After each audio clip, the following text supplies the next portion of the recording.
Welcome to BDO's Legal Tech Talk podcast.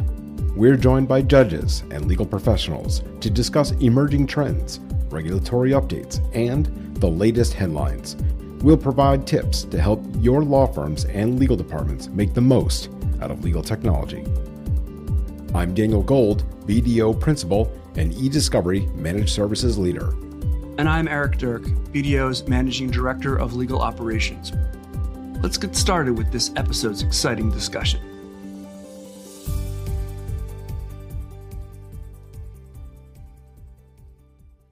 And welcome back to another episode of BDO's Legal Tech Talk. And we are excited to be joined in the virtual recording studio here, none other than Lee Minkoff, a Managing Director at Renovus Capital Partners. Lee oversees the firm's professional services vertical, and he has had quite the prestigious career with a career directory that spans multiple major investment firms, and he's going to talk all about that here today. And the reason why he is here is because he's going to talk to us about the intersection of private equity and also legal services and what the future might look like for law firms. Lee, welcome to the program. We're so happy to have you. Daniel, Eric, thanks for having me. So, Lee, one of the things that I can do is go through a very exhaustive CV and talk to all of our guests about your background, but I think that it's best if you can give us an overview of what you do, what you have been doing, and you've done some pretty fantastic deals. Maybe walk through a little bit about that. And we're going to get in a little bit of PE. We're going to get a little bit into your background, and I think we're going to have a great program. So Lee, why don't you start telling us a little bit about yourself? Yeah, thanks, Daniel.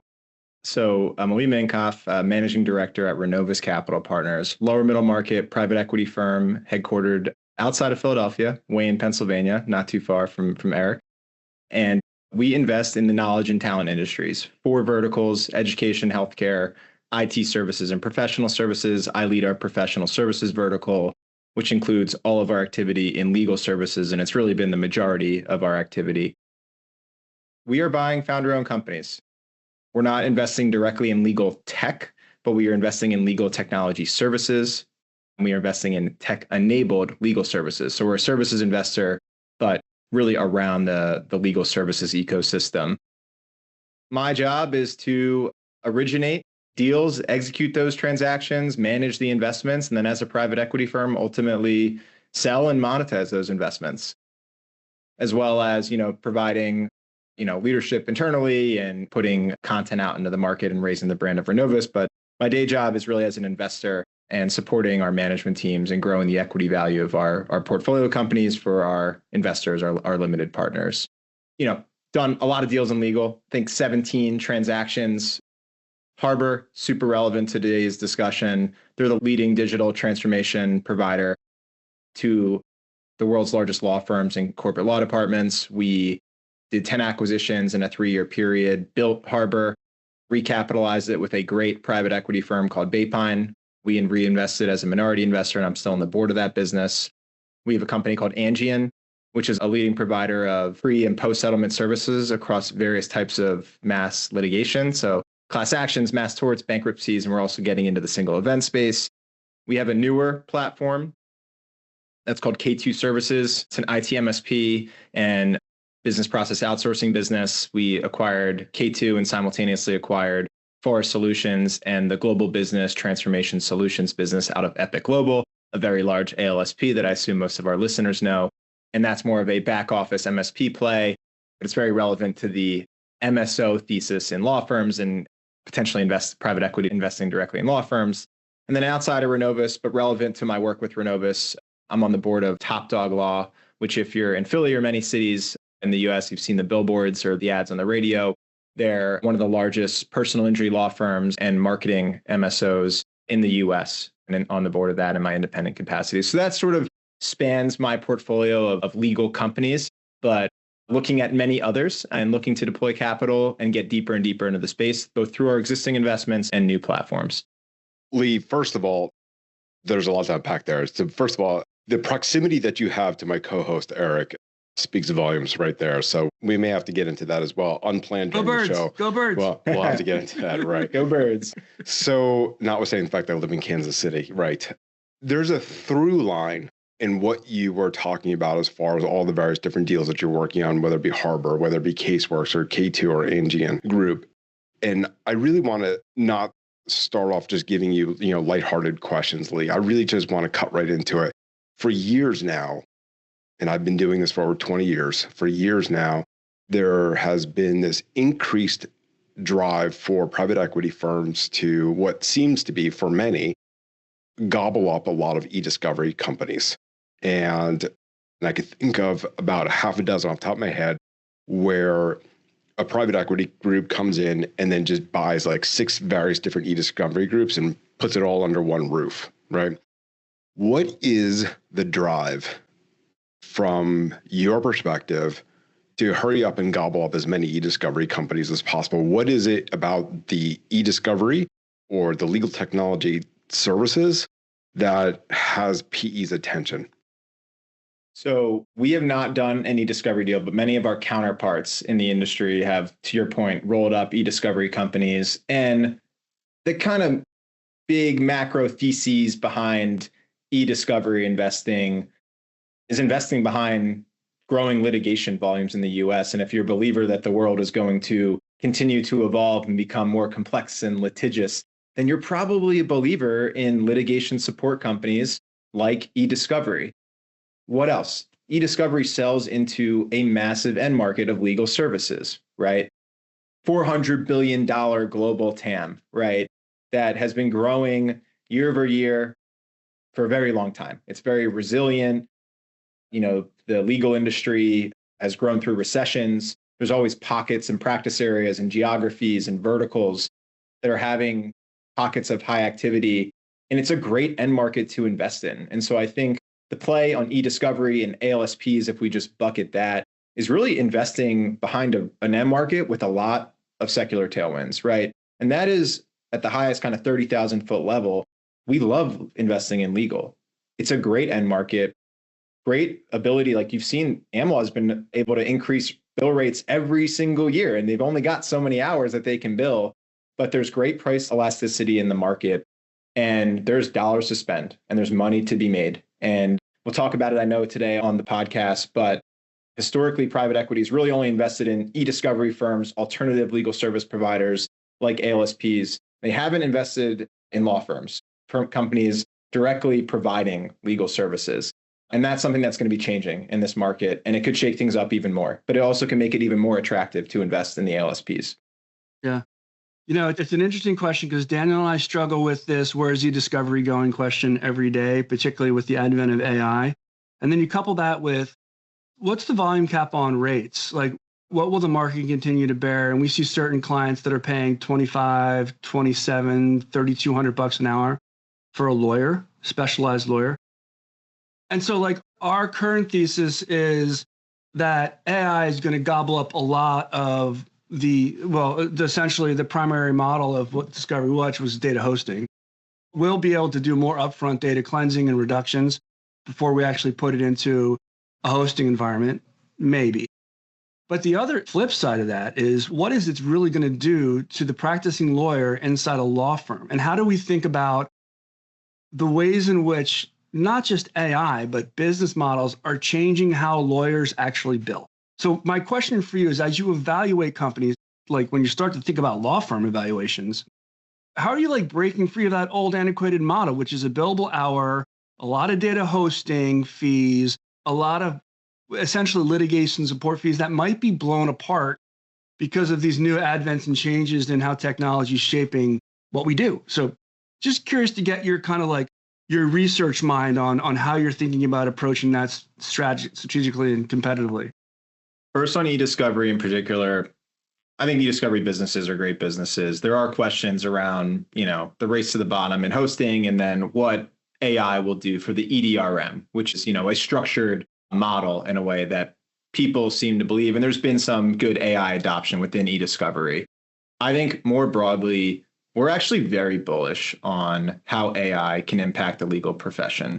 Remember, AI cannot provide legal services. That would be UPL, or unauthorized practice of law. So what AI is going to do, at least in the foreseeable future, it's our opinion that we're in the golden age of legal services. when lawyers can basically produce more units of product or service in less time using AI, getting more done with less hours, but serving more clients, still filling up a 2,052 hour plus year while being able to expand bill rates.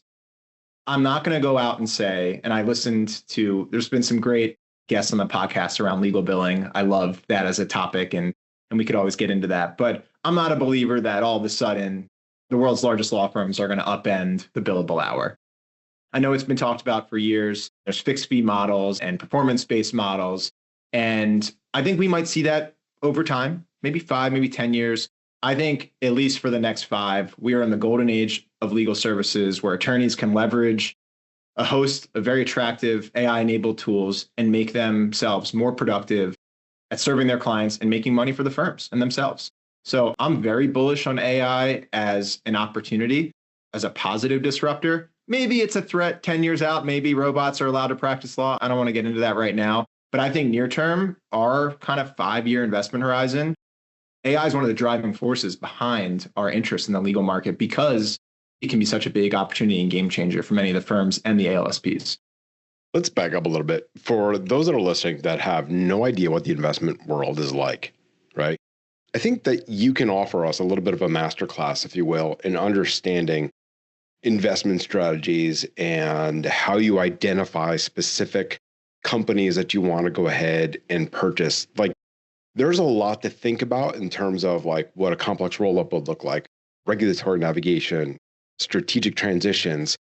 How does one, and again, just understanding, listeners are typically, attorneys and corporate legal departments and paralegals and lit support. How would you describe in the world of lead to go out and say, okay, that company, that's where I want to go after next? What does that look like? It's a great question. I think the best way to answer it is using what I'll call the 4 M's of private equity, at least private equity for me, and then maybe a mini case study on Harbor. So the 4 M's for me: market, model, so business model, management, and M&A, right? Those are like the 4 things that if you just really put my job into like a little box, it's those 4 corners, those 4 M's. So the market, I want to invest in a growing market, right? That is my beta. If I can pick a good market and a good theme within that market that is growing, there is demand for services in that market, I've done a lot of my job, right? Think about Harbor. Digital transformation, advisory, and managed services for the legal profession, both law firms and corporate law departments. It's a great end market. That's an end market that's growing high single digits, low double digits per year based on the spend of the underlying client base, law firms and law departments. Then it's the business model. How do I play that market, right? And we start getting into the alpha equation, right? I've got my beta, now how do I get my alpha? Digital transformation, assess, implement, manage, provide consulting and managed services and some technology-enabled services to those clients on a third-party basis. So that's my business model. We're a services investor. We're not investing directly in tech, but we're investing in technology ecosystems and implementing and advising and managing that tech, right? And so maybe a hybrid between the market and the model is we had a good view on Elite and Aderant, so practice, financial management systems. We like the Intapp ecosystem and risk and compliance solutions. Get on the corporate law department side and Mitratech and Agiloft and Evisort. Like, we've invested in those ecosystems and we're a services provider that's implementing those technology solutions on a third-party basis for our clients. So that's the model in which we're playing it. Then it's the management team. This is where Renovus really excels. We're a knowledge and talent investor. We're nuanced in that we invest in solely people businesses. These are the assets walk in and out of the door every day. It's just like BDO and consultancies. We invest in consulting, accounting, legal, professional services companies. And we are believers that investing in talent is a great way to be successful in private equity. We are looking to recruit and top grade our talent base. We believe expanding the team, deepening the network across management, sales, delivery, technology. That's where we can, again, create a lot of alpha. And then lastly, it's M&A. We like to invest in professional services companies. A lot of the time, there's some alpha on the beta of the end market. So maybe if the end market's growing high single digits, maybe our company's growing low double digits, slower than the average SaaS company.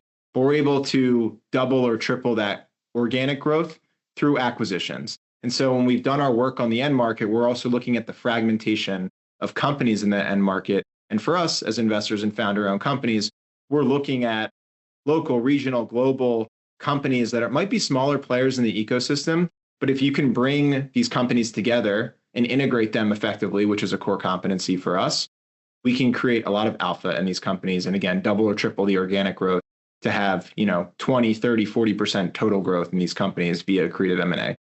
And that's what we've done with Harbor. We identified a thesis, digital transformation for legal, put together 10 companies. We've now done 11 acquisitions, with the first closing with Baypine, built an amazing management team, and integrated all of the acquisitions into a leading global platform. So hopefully that helps bring together my world. And I've done that, 5 platforms at Renovis. Harbor's one of them, and then 2 others in legal. And I think it's a good way to think about private equity investing. I want to ask you a little bit more about the global platform integration, because people talk a lot about platforms. And then within a platform, you might have one shining star and the rest are not so hot, or they're not actually delivering. Maybe it's revenue or service or capability in the way that maybe you've advertised or you've been sold on. Without naming names, when you get into an acquisition, tell us what happens when things don't always go so right. How do you manage the process in which you say, hey, listen, we saw some shining stars here, but it turns out that these guys were kind of duds, and now we need to course correct. Do you find yourself getting involved in some of the strategic sausage making, or are you more of a stand back and just guide and say, these are the goals that you need to meet? Tell us about some of the situations where you thought you had a shining star and then all of a sudden turns out to be, not such a hot thing. Great question, Eric. I would say the style of Renovis, and there are other private equity firms, that there's different kind of spectrums of approaches in private equity, but I would say we are strategically hands-on, operationally hands-off. So we're not in the day-to-day. While I love to spend time with the clients of our portfolio companies, it's in select situations. I'm not doing delivery. I'm not getting involved in day-to-day operations, but I'm a partner to our executives, to our C-suites. I'm partnering really closely with our CEOs on all of the problems that come up in the business. Things go wrong. We're investing in a lot of project-based businesses, right? They're not linear, like you're growing ARR, every month. A lot of these are consultancies and project-based businesses. We're looking to convert a lot of that consulting to recurring managed services, but it's not linear and projects end, right? And so things can go wrong. I would go back to the market. I think we have done a good job at our investment committee and underwriting level of we are picking a good end market. We are typically not investing in businesses that will go to zero or have even double-digit contractions in terms of revenue decline. They might not be the fastest growers in the world, but we're investing in generally resilient end markets. Think legal, think accounting, think wealth management. Like, we're not making bets where things can go to zero. We're not taking that level of risk. That said, you run into people issues, you run into client issues. What's nice about these businesses is that they're capital light, right? We're not taking large amounts of leverage, and a lot is in our control, right? We're able to cut costs without cutting into talent, right? We can typically figure out ways to cut costs on the non-talent side, and we're not taking huge amounts of leverage. And so we've got cash flow cushion in these businesses. If I could say one thing around the problems that I'm usually deal with, it's people, right? Just like everything for us, right? Right. All business is just people. And, as long as you're radically transparent is what we call it, you're open, you're a good communicator, you over communicate, you're honest and upfront, and you treat people well with integrity. I think sometimes we have to make really hard decisions, but I think we're doing what's best for the company. And usually we're able to solve a lot of our problems by making changes with our talent base in these companies.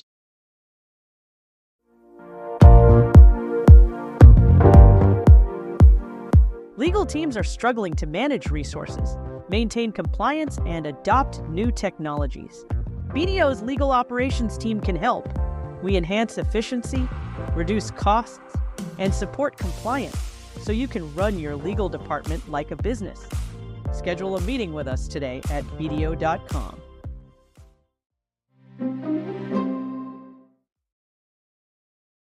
Lee, when I look back in time, and for our listeners, they may not know this as well, but obviously leading up to today's episode, did my homework as far as PE investments over the years. And it's interesting as I think through the decades, and many people may not realize this, but private equity has been involved in investing in various different professional services sectors dating back to like the 1980s. And we're talking about the healthcare industry. I think that's one really good way of looking at it. We've seen a lot of consolidation with dermatology and ophthalmology. We've seen consolidations with a lot of dental offices, even veterinarian offices. And in fact, I worked for an IT managed services company that was owned by PE, and our CFO went to go work for a vet company that was owned by PE. And so it's this notion of just, PE being involved in legal technology. It's literally not just fine to that. There's a lot of various different professional services areas. What I think is interesting is that we've seen a lot of more activity recently. And I think that there's a correlation between decreased level of national regulation with an increased level of acquisitions. Is that a fair statement? And then I have a rest of a question, but I want to make sure I got that right. So we have less regulation means more acquisition by PE. In general, not just in legal, like in general. Correct. In general. I would say so. I would say like there's this convergence of like private equity is almost like the convergence of Wall Street and Main Street, right? Like, I'm a private equity investor. There's tons of big private equity firms on Fifth Ave in New York, but I'm sitting in suburb of Philadelphia doing the same deals that, those firms are doing. And I'm doing them across the US, right? And so I think private equity is just become more of a ubiquitous element of our economy, is maybe the right way to say it. We are regulated, right? If you have a certain amount of assets, there is regulation. And we're generally investing in unregulated industries, although we invest in some regulated industries, and that gives us some specialization.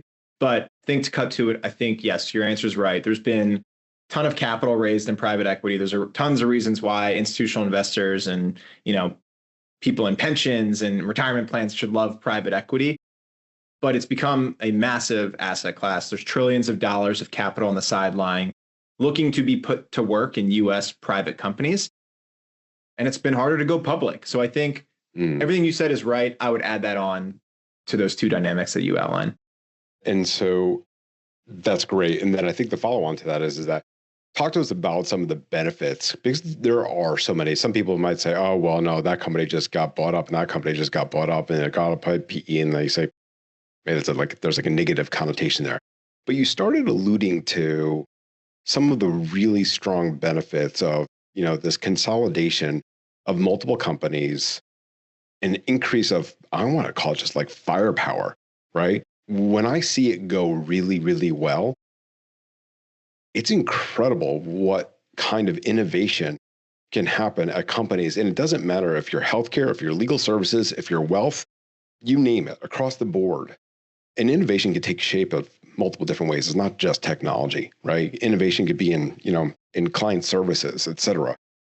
Talk to us about some of those benefits that you have personally seen, and being able to have private equity basically be the spark of which is going to create this explosion of multiple different kinds of innovation. Such a good question. That intensity, I kind of call it like the PE oomph, right? It's the impact a company gets from having a capital partner whose really sole job at the end of the day is to create equity value for that company that the management team of that company is now going to participate in, right? And a lot goes into that. And I'll try to succinctly articulate all of that. But we are buying founder-owned people businesses at the end of the day, right? So the way that we grow people businesses is same-store sales, right? Doing more with our talent base, growing more revenue with that talent base. But typically, if we're growing the revenue with that existing talent base, compensation should improve for that team. And then we're going to bring additional talent in to make the work life of the existing employees at the company that we bought better. There's commercial excellence, right? There's a different rigor around making sure that delivery is very strong for our clients. And so it's good for our clients. But our philosophy is that we can only have happy clients if we have happy employees. And our motto is happy employees means happy clients means happy investors. And we start at the employee, right? And so that means strong compensation, strong benefits packages. We have a portfolio of 30 companies. We're able to pool the aggregate purchasing power of our portfolio to get some of the best health and retirement benefits for our portfolio companies. We're able to equip them and invest in technology, right, within these firms that make their day jobs better, right? Maybe they can get more done in less hours so they can spend more time with their family. If you're buying a founder-owned business whose sole job, I don't want to say sole job, but the founder is most likely focused on the cash distributions out of that business that they're going to take every year. And they're probably a bit averse to reinvestment, right? Extra investments, extra hiring, buying a new technology solution. Our job is to make money, but we're making a significant majority of our money when we sell the company 3, 5, 7 years down the road. So up until that point, we're investing in the business. We're investing through the P&L. We're putting more capital in. We're bringing more talent in. Our job is to create a better enterprise and a better experience for our employees that are delivering work to our clients, which is good for us as investors. And I could go on and on around why I think private equity is good for these businesses. But I think really that's it. We're buying a founder-owned company. It's probably closely held. Equity might not be distributed, to other employees. We're going to create an equity plan. We're going to create more aggressive compensation plans that align to our goals, where people can make more money if the company does better. And then we're creating a fundamentally better company, investing in the company to do that, so that we can have a liquidity event in the future that benefits us as well as our management teams. So I could go on and on because I'm very biased, of course, but I'm very pro PE. And I think PE does get a bad rap. It does depend on the type of firm. We're a people investment firm, so we invest in people. We typically grow the headcount. There's other strategies where they're reducing headcount. That's just not us, right? I think within professional services, private equity is a great thing for the sector. Yeah, it's a really unique tactic because most of the times when I come across PEs, they are slash and burns, right? They're looking for top line revenue, lowering operational costs at all expenses, and that typically impacts the people the most. I got to ask you a question though. When you and I met before, we talked a little bit about our moms, and you talked about your mom. And for those of you on the podcast, Lee's mom, Deborah Minkoff, is super respected litigation attorney at Cozen O'Connor, been at the practice for more than 30 years. But when we were talking, it kind of reminded me a little bit of my mom and how influential she's been on me. Maybe you could just kind of explain how growing up with another family member, your mom, shaped your ideas and thoughts about getting into the legal profession. And tell us some stories about what happened. I'm sure I'd love to just kind of pick your mom's brain on what do you think Lee's doing versus what you did, 25 years ago? Because I'm sure that if she pulled me aside, she'd say she's so proud of her. But I just want to hear the stories some of the stories that you can tell, because it sounds like you got a really cool relationship with your mom. Yeah, I do. And I'm such a mama's boy. So I'm so excited to talk about Debbie Minkoff. Debbie was one of, if not the first female shareholders at Cozen O'Connor. She has retired. She's still of counsel, but she was the vice chair of GIG, Global Insurance Group at Cozen, which is one of their largest and best performing practice areas globally. My mother is a 5'4" Jewish woman, and seeing her go into arbitrations and mediations around really tough situations with medical malpractice and all of the insurance and reinsurance coverage claims around it was just really impressive for me to see and inspiring. I'm getting emotional as I talk about it. She kept working, but she went part-time. And that was amazing of her to stay part-time. She was raising my brother and I were 2 years apart. And she was an amazing mother, but she was also remained an amazing attorney. And I'm also very thankful to Cozen for letting one of their top performing attorneys go part-time. That wasn't really a thing. And my mother's a great attorney. She's also a great mentor. She's done amazing things for women in the practice of law, and she's very well respected. And she's a big reason why I've invested in legal services. I mentioned to you, Eric, I kind of found my way into needing a professional internship. And, Cozen gave me my first job. I was a commercial litigation intern at Cozen O'Connor. I'm still very friendly with the firm. Cozen's become a client of all of my portfolio companies, and they're a great growing firm. But I got to see the legal profession from inside of Cozen, and a lot of my mom's friends and our family network was attorneys.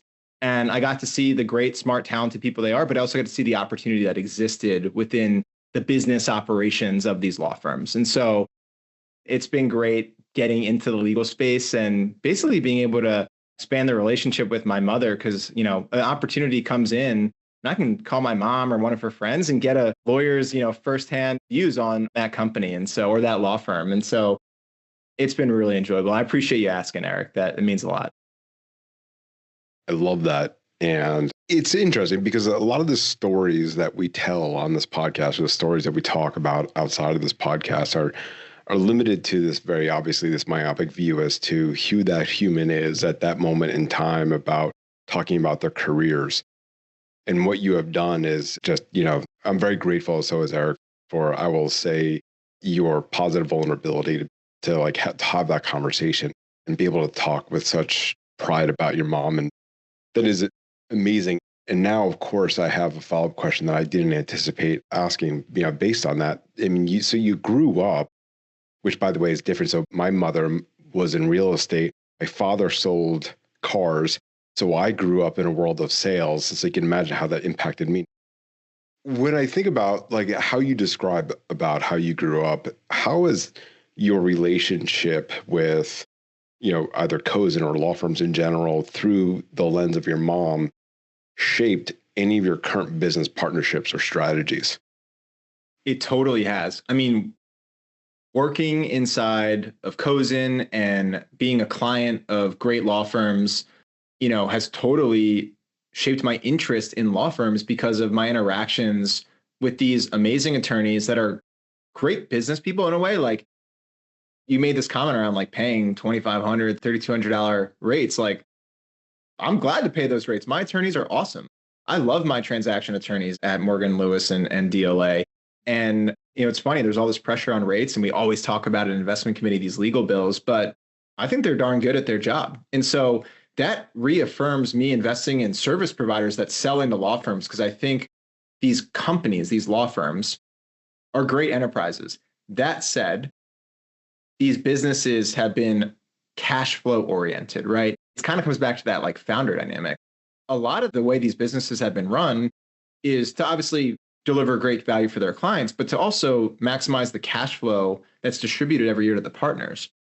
Now, and this is a bit of a segue, Daniel, into private equity in law, there's an enterprise value orientation happening at law firms.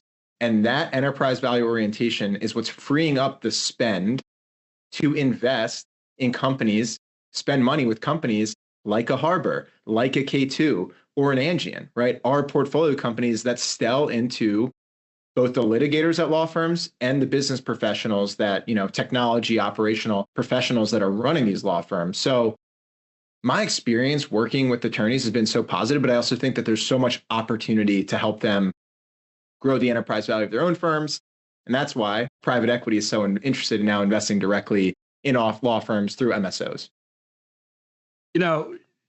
Daniel, we got to have Debbie on the podcast with Lee, because we could have a point counterpoint all day long, just because it's such a beautiful thing.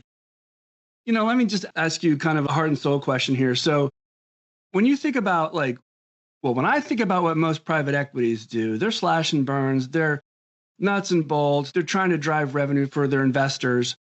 It's a different story when you actually try to do that through people, right? I mean, it's a superhuman element. So how much is your mom, have you ever thought about maybe your mom influenced you to bring your heart and soul into the human aspects of investment as opposed to just looking at bottom lines? And it sure sounds like that. I mean, maybe I'm just speculating, but when I've spoken to you before, it's here's a really contemplative, cool person, but I kind of now think I know where it's coming from. But maybe you can tell us a little bit about your mom's influence over how you approach your investment strategies.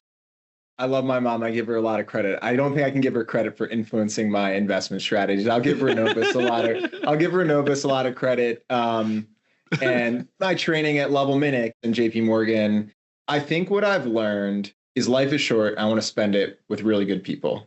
I want that theme to, be pervasive in multiple areas of my life, but especially including work. And I fundamentally believe that the best way to have strong investment returns, which at the end of the day is my job, is to deliver strong investment returns to our investors, is to invest in really good, talented, hardworking people that can get aligned on executing a growth strategy with Renovus Capital Partners. And if you are not on board with what we're doing, that is all good. Go do what is right for you. I talked to a couple executives this week as around, year-end comp, and people that are debating if they want to stay being an executive of a private equity backed company because it's hard work. I want people to do what's right for them. If we are what's right for them, get on the bus, let's go. We're going to run hard towards a great outcome for all of us. That's going to be professionally and economically fulfilling, but also personally fulfilling. And if that's not what you're up for, it's all good, right? Life is long. We'll find something else to work on together, or maybe we won't, and that's okay. So that is kind of my mindset, Eric, that goes into, yes, investing, but really like all areas of my life and who I spend time with. Yeah, good answer. Really want to get to a question I've been just waiting to dig into. In 1928, the American Bar Association promulgated the very first set of rules that it was basically a canon. And that canon said that no division of fees for legal services is proper except with another lawyer, based upon a division of service and responsibility. And fast forward 1928 all the way to 1983, and the ABA adopted Rule 5.4 as part of the Model Rules of Professional Conduct. And Rule 5.4 said that basically that the rule expressly said that there's traditional limitations on sharing fees with non-lawyers. And those limitations are to protect the lawyer's professional independence of judgment. So as a graduate of law school and as a member of the New Jersey State Bar, retired officially, by the way, I take a look at those rules and then I look at the last frontier of private equity investments, and that is the law firm world. And I look at Rule 5.4, and then I also look to see what has happened in Arizona, and I look to see what happened in Utah, and I also know what happens abroad across the pond, but they're not obviously subject to the ABA Model Rules of Professional Responsibility 5.4. And I would love for you to educate me and everyone who is listening to this about what has happened to 5.4, understanding in the context of now PE wants to invest in law firms. How is that possible? What's the record for the longest BDO legal tech podcast? Because I can go on for hours about this. Judge Grimm took up 2 episodes for us. So. I think it's about time we start thinking about some rule changes. So I mentioned this enterprise value orientation to the law firm. And it's actually something that we've invested behind that theme within these ALSPs or service providers and technology providers that sell into law firms. Law firms are the last frontier of the US economy that private equity has not really invested in at any legitimate scale. There's been litigation funding that's supported case origination and plaintiff law for years. And, you could argue the rates on that and the levels of debt put on some like mass tort firms. It's equity-like investing, but they're loans, right?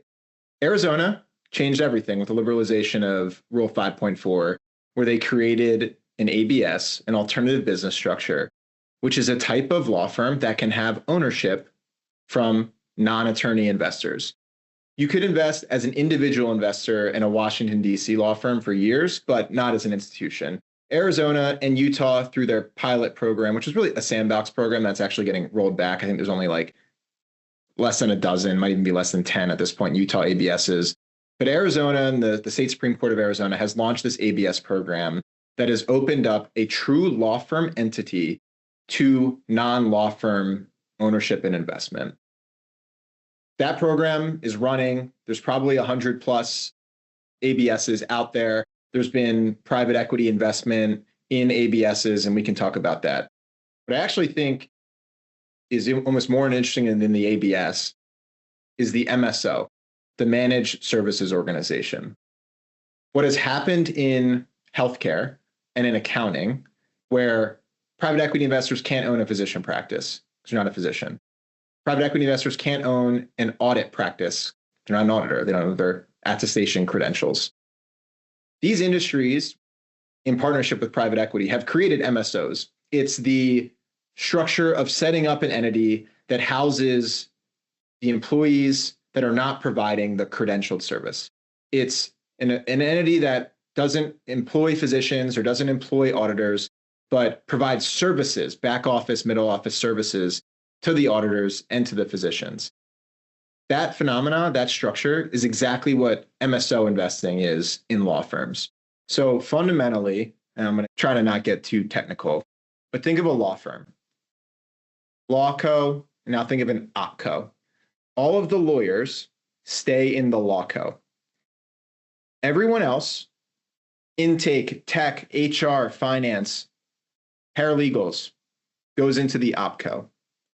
That law firm is continued to be owned by just attorneys, just like it is today. No change in ownership. That OpCo, that can be owned by attorneys. It can also be owned by non-attorneys and private equity investors. And that OpCo that has been spun out of the law firm and has all the employees, all the technology, the real estate, the infrastructure of the law firm, the business infrastructure, can provide all of those services back to the law firm. And the law firm becomes a client of the MSO. And so you think that law firm just now needs to have revenue, provision of legal services, revenue from their clients, and the cost of the attorneys. Everything else can flow to that MSO. And that MSO is just any regular company. The law firm happens to be a client of it. And that MSO can be investable by private equity. It can hold equity from employees of the prior law firm that are now allowed to own equity in this non-law firm entity. And that MSO can work with firms like K2 Services and Harbor to optimize their operations, reduce costs in a professional and good manner. There's technology enablement. Dollars get freed up for investing in AI. You can move operations offshore and cut costs if you need to. There's ways to optimize the cost structure in that MSO. And if you go back to the 4Ms, you can start doing other law firm acquisitions, acquiring MSAs with other law firms via that MSO. And what that does is it's created an equity opportunity, not just for the private equity firm, but for the lawyers and the non-lawyers that used to work at that law firm to monetize the equity value in their business that historically would never have been monetized. So hopefully that makes sense. I probably need some sort of diagram, but that is the interest in MSO investing. It has had a ton of success in the healthcare and accounting markets. My prediction is that we're going to see a flood of legal MSO deals happening in 2026. You know, it's really fascinating to me because when I hear you talk, it's like, oh, we're going to let lawyers be lawyers. We're going to let business people be business people. And we're going to let equal opportunity investors come forward to invest in both of those teams' strengths. That's really cool. I mean, I think that we've all heard about how lawyers are not so great at running their shops, right? We've seen lots of reasons for that. But lawyers want to be lawyers, Daniel.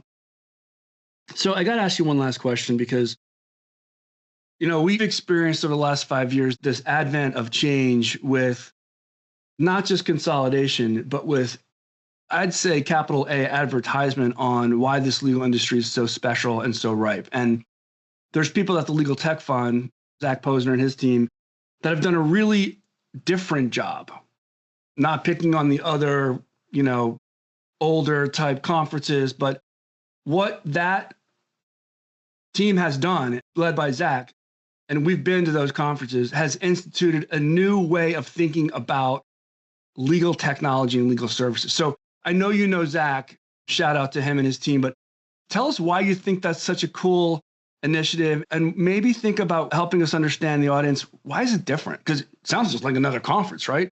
But we know it's not. So maybe you could help us kind of understand why that's so different. Shout out to Zach, shout out to TLTF. The only way you can understand why it's not just another conference is if you go. But I think it's in Arizona in 2026. And I recommend that if you can get invited to TLTF, the Legal Tech Fund Summit, you should go and experience for yourself. It is by far the best collection of the greatest minds in legal, right? Whether you're an attorney, you're an operator at a law firm or in a law department, you're a technology provider, you're a consultant, you're an investor, you're a banker. It is the best collection of people. And I love the other legal tech conferences. I love ILTACon and CLOC and Legal Week. These are great fun events. There's nothing like TLTF. It is the community that brings people together at these events. It's that everyone's looking to network. It's just they vet all the individuals and they just bring, it kind of goes back to that point of like trying to spend time with good people. It is a great group of human beings that they've brought together that are all working to advance the legal profession, access to justice for consumers, technology adoption, flowing of capital throughout the ecosystem. It's just one of those organizations that's trying to build community for a good cause in a arguably one of, if not the most important professions and aspects of our economy. So I love TLTF. I can't say enough. And I'm actually very thankful to Zach for introducing us, right? Because I don't think I'd be hanging out on this podcast with you guys if it wasn't for TLTF. Lee, when you said yes to being on this podcast today, it was for me and for Eric. We really thought that this was going to be, and you proved it out, and I said it before, a masterclass in how private equity is reshaping the legal landscape. You have been at the forefront of that reshaping, and it's been a real privilege to have you on the show and to be able to educate our listeners as to, how the private equity system works and the value to private equity inserting its financial expertise into the legal industry. And I think as you were talking, the thing that stuck out, you talking about how you are a people investment firm, and that the line I think I resonated with me the most was, happy employees, plus happy clients equal happy investors. And I think that's the right formula. When I think through how every successful company works, they value their employees, they value the team. It is the team that really drives how that works. And the leadership is composed of so many different players, and among them is, in this case, investment firms. And when you have those happy employees, there's no doubt you create happy clients, which generates an incredible ecosystem. And you really spelled out that formula. We are all, on behalf of BDO Legal Tech Talk, very, very grateful to have you here. Thank you so much, Lee, for joining us today. Thanks, Lee. Thanks for having me. I'm a huge fan of the podcast. As a legal tech nerd myself, and honored to be on and spend the time with you guys. So thank you very much for having me. Thanks for joining us on BDO's Legal Tech Talk podcast. If you're enjoying our podcast, don't forget to rate, review, and subscribe for more episodes. On BDO.com, you'll find all of our episodes, transcripts, and ways to continue the conversation. Until next time, this has been another episode of BDO's Legal Tech Talk.